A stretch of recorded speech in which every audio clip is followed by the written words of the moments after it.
Bonjour monsieur et madame, it is me le chef Reddit, today I have a specialala Reddit for you. Bon appétit and remember to subscribe. What is a hobby that requires little to no money?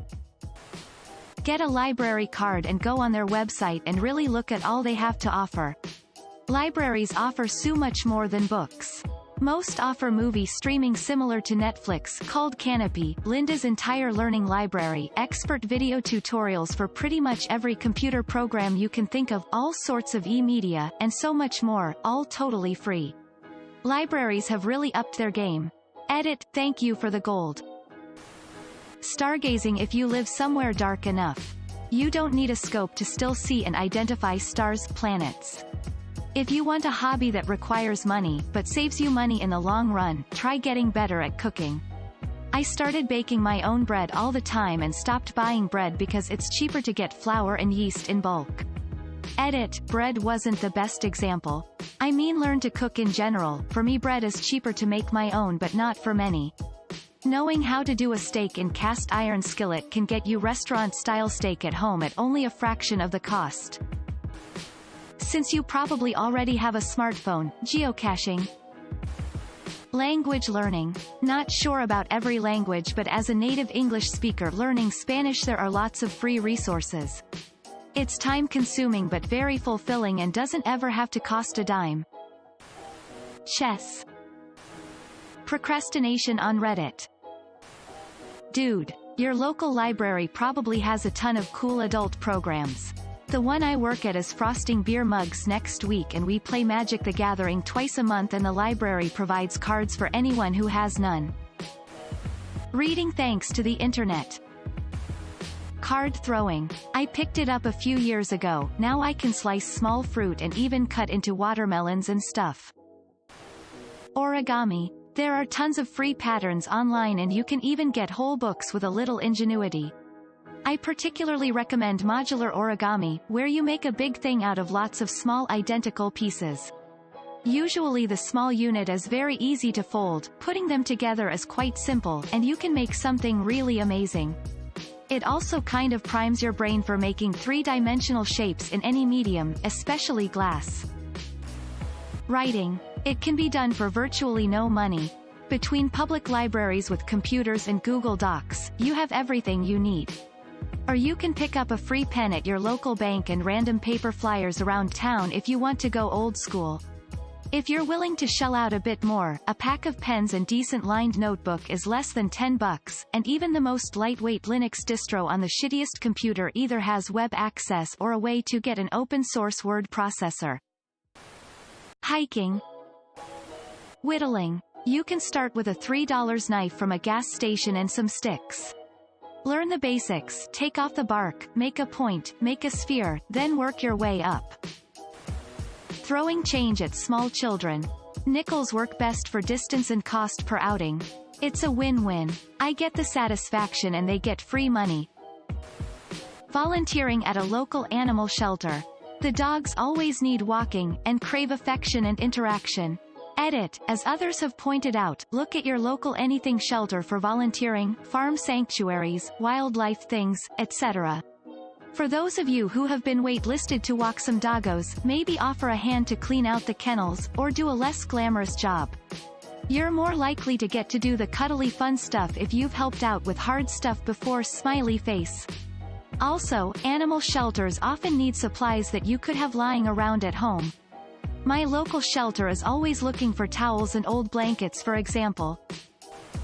I collect spores, molds and fungus. Drawing. I draw a lot and I do most of it digitally. I have a sketchbook and art supplies that I use though to kind of plan out my drawing, which I got for Christmas. Running. I started 3 years ago doing couch to 5K using a free podcast, and wearing an old pair of trainers and tracky bottoms that were covered in paint from decorating. Now I've got more into it. I've invested in better trainers, but I buy X-Display models via eBay, and get my running gear from Primark or Aldi. I'm in the UK. I don't use a gym, just run round the streets or by the river, and run at Park Run every week, which is free.